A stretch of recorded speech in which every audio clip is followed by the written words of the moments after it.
Have you ever trusted someone so deeply that the idea of betrayal never even crossed your mind? That was me.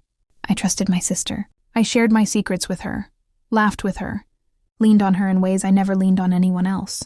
And yet, in the quietest, most cruel way, she decided to take from me what I had earned, not with money, but with memories, with inheritance, with my grandmother's final gift. It all started on a rainy Thursday afternoon. I had gone to check on the condo my grandmother had left me, a small, sunlit apartment in the city she loved. She had always been protective of me, telling me, "This is yours now, cherish it," and I did. I painted the walls the exact color she loved, polished the floors, hung the curtains she would have picked herself. I wanted it to feel like a home, not just a property. When I arrived, everything seemed normal at first glance. The mailbox was untouched, the door locked, my key fit perfectly. But as soon as I stepped inside, there was a strange emptiness, a silence that felt wrong. That's when I noticed the papers lying on the kitchen counter. My heart skipped a beat. They were documents, legal, official, and shocking. My condo had been sold. The buyer's name didn't matter. What mattered was the signature, my sister's. I sat down on the edge of the kitchen counter, my hands shaking. I called her immediately. "Why did you sell the condo?" I asked, trying to keep my voice steady. She laughed. Not the kind of laugh you share over a joke, but a cold, calculated laugh, the kind that makes your blood run cold. "Oh, that? I thought it was the right thing to do," she said, her tone casual, as if we were talking about groceries and not my grandmother's last gift. I felt something inside me snap. The right thing to do? "You sold my condo! It was mine! It was her gift to me." I screamed into the phone, my voice echoing against the walls. She didn't flinch. She didn't apologize. She simply said, "I handled it, okay? Don't make this harder than it has to be." I hung up and sank to the floor, tears blurring my vision. I wanted to believe it was a mistake, that maybe there was some misunderstanding, but deep down, I knew the truth. She had done this deliberately. But then, as I looked closer at the documents, I noticed something, a tiny, almost imperceptible flaw in the signature. My sister had tried to forge my grandmother's authorization, but she had missed a small detail, a curve in the S that didn't match her usual handwriting. It was sloppy, unprofessional, and it gave me a spark of hope. I spent the next few days gathering every document I could find, comparing signatures, collecting emails, anything that could prove my claim. The more I dug, the more I realized just how carefully she had planned this. She had spoken to the real estate agent weeks before, setting everything up while pretending to be helpful, offering advice as if she was protecting my interests. Every phone call, every text, every smile in front of our family, it had been a lie. And the worst part? No one had suspected a thing. Not my parents, not my friends, not even me. One night I couldn't sleep. I lay in bed, staring at the ceiling, replaying every memory we had shared. The sleepovers when we were kids, the secrets we whispered at midnight, the fights we laughed off the next day. And in every single memory there was a shadow of betrayal I had been blind to. How many other times had she manipulated me without me realizing it? How many times had I trusted someone who was already planning to take from me? I knew I had to act carefully. Anger alone would not help me win back what was mine. I called my lawyer, explaining everything in detail, showing him the discrepancies in the paperwork, the timeline, the emails, the texts. He was shocked, but he also saw the tiny opening, the flaw in the forgery. "This is small," he said, "but it's enough to challenge the sale legally. We have a chance, but you have to be precise. One wrong move and she could cover her tracks completely." I started monitoring her every move. I went online, checking public records, social media, even hiring a private investigator. It was strange, watching someone I once loved like I was a detective tracking a criminal. But I had no choice. Every piece of information was a clue, every post a possible mistake. And I found them. She had bragged about the sale to her friends, mentioning the condo casually, thinking no one would ever check. She had underestimated me. Then came the night I decided to confront her in person. I drove to her apartment, heart pounding, hands gripping the steering wheel so hard my knuckles turned white. I rehearsed what I would say, but rehearsals never match the reality of standing face with someone who has betrayed you. She opened the door before I even knocked, a bright smile plastered on her face. "Hey, I didn't expect you tonight. Everything okay?" I didn't answer. I stepped inside, ignoring the pleasantries, ignoring the smell of her candles and the soft music she always played to feel sophisticated. "We need to talk," I said, voice calm but firm. She tilted her head, pretending not to understand. "About the condo, the one you sold. That was mine." Her smile faltered for a fraction of a second. "That was all I needed," I continued. "I know about the sale. I know the timeline. I know the emails you sent. I even noticed the flaw in the signature. You tried to forge it and you almost got away with it. Almost." She laughed nervously. "It was just business, nothing personal." "You have to understand, I thought—" "Nothing personal?" I interrupted, my voice rising. "You sold what was rightfully mine. My grandmother's gift to me. And you pretended to be my sister while doing it." Her eyes darted around the room, looking for an escape. But there was no escaping this conversation. I had done my homework. I had the evidence. I had the law on my side.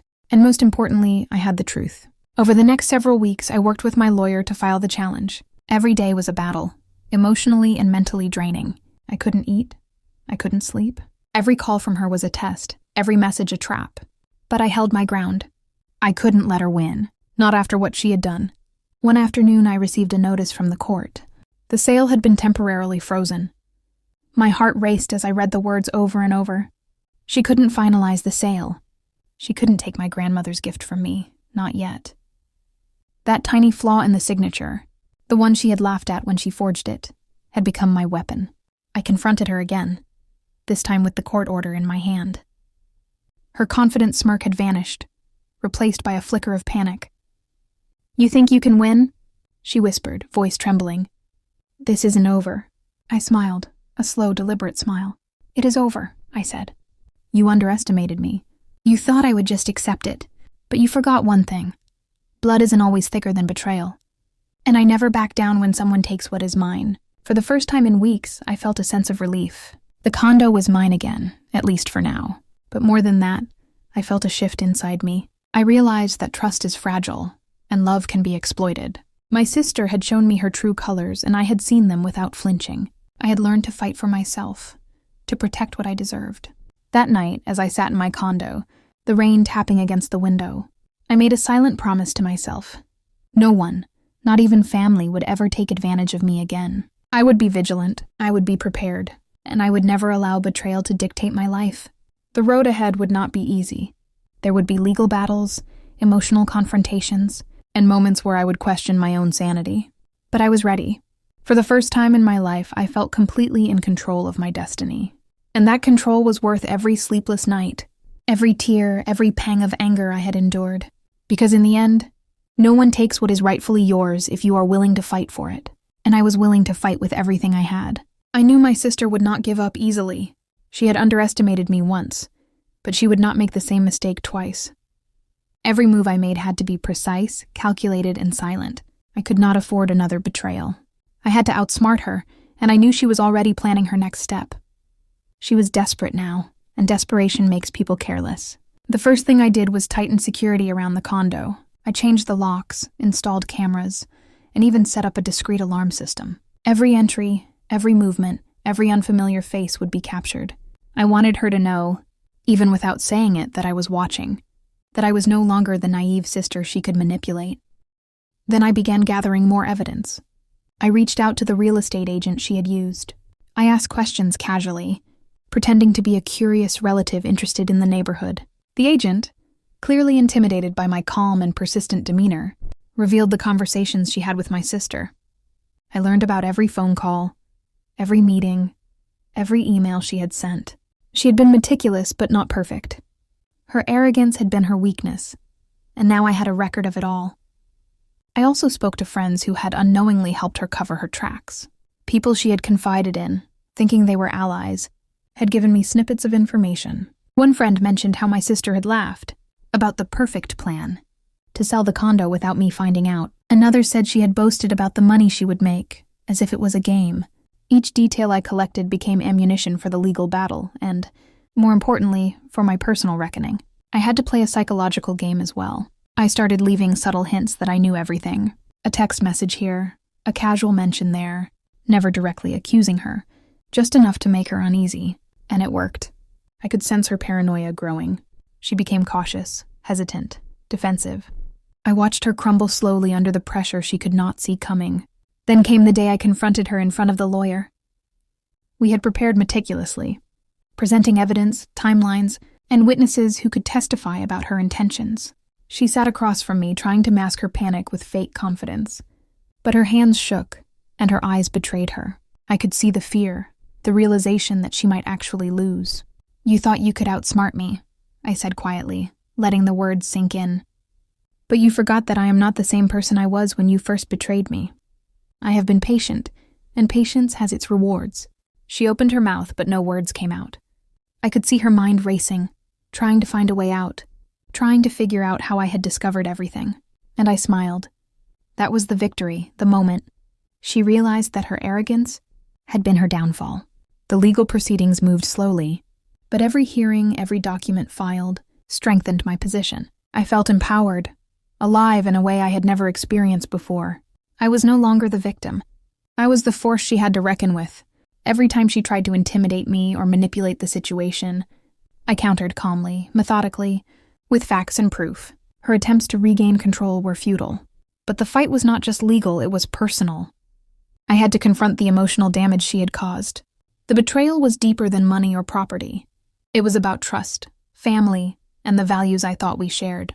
I could not simply let her actions go, unchallenged, without addressing the emotional wound.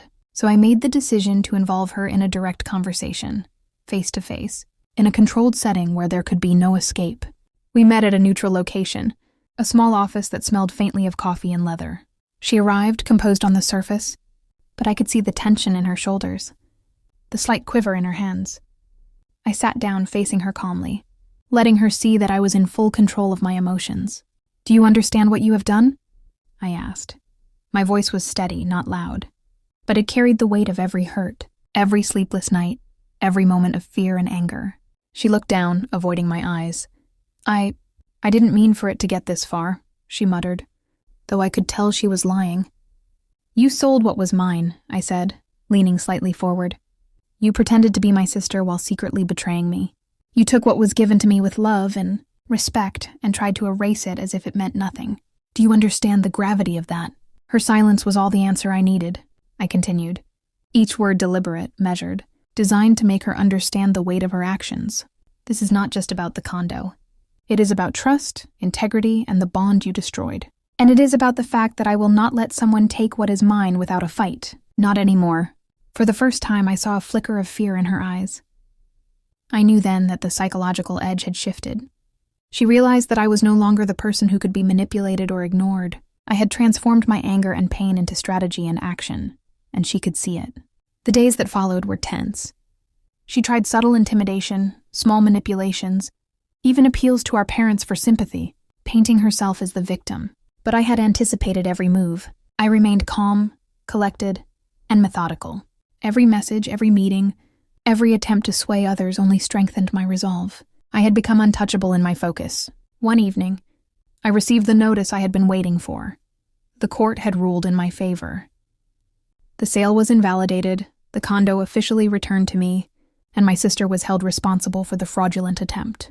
I sat in my condo, tears streaming down my face, not out of sadness, but relief. Relief that justice, however delayed, had been served. Relief that the betrayal had not broken me. Relief that I had taken control of my life back. But the victory was bittersweet. I realized that no matter what the court decided, the bond between my sister and me was shattered. Trust could not be repaired overnight, and perhaps never fully. I had gained my inheritance, but the cost was high. Emotional scars, sleepless nights, and a new awareness of the fragility of family loyalty. I decided to take action beyond the legal realm. I confronted her one last time, not in anger, but in quiet, deliberate calm. I wanted her to understand the consequences of her actions, and the strength it had taken for me to reclaim what was mine. "I am not the same person you betrayed," I said softly yet firmly. "You took something precious from me, and you thought I would let it go. But I fought and I won. I want you to understand that this is not just about the condo. This is about respect, integrity, and the recognition that betrayal has a cost. You have paid it." She looked at me, tears forming in her eyes this time, not out of innocence but realization. She had misjudged me, underestimated the depth of my resolve. I let her sit with that, letting the silence speak louder than words ever could. In the weeks that followed, life began to settle. I restored the condo, filling it with memories of my grandmother, the warmth of her presence, and the strength I had discovered in myself. I learned to be vigilant, to trust carefully, and to protect what I had earned. Not just legally, but emotionally. I also realized something crucial: revenge, when executed with precision and integrity, is not about cruelty. It is about reclaiming your life and asserting your worth. I did not need to destroy her to regain what was mine. I needed only to be patient, strategic, and unwavering. And in doing so, I not only regained the condo, but my sense of self, my confidence, and my peace of mind. Every time I enter the condo now, I feel a sense of triumph. Not because I outsmarted my sister, but because I discovered my own strength. I learned that betrayal does not have to define you, that patience and strategy can turn pain into power, and that even in the darkest moments, justice in its own way can be served. And as I sit by the window, watching the rain tap against the glass, I know that this is only the beginning. Life will always present challenges, betrayals, and moments where trust is tested. But I am ready, I am vigilant, and I will never again allow someone to take from me what is mine, not just legally, but emotionally and spiritually. Because in the end, winning is not just about property or money. It is about reclaiming your voice, your dignity, and your right to stand firm in the face of betrayal. And that is a victory no one can ever take away from me.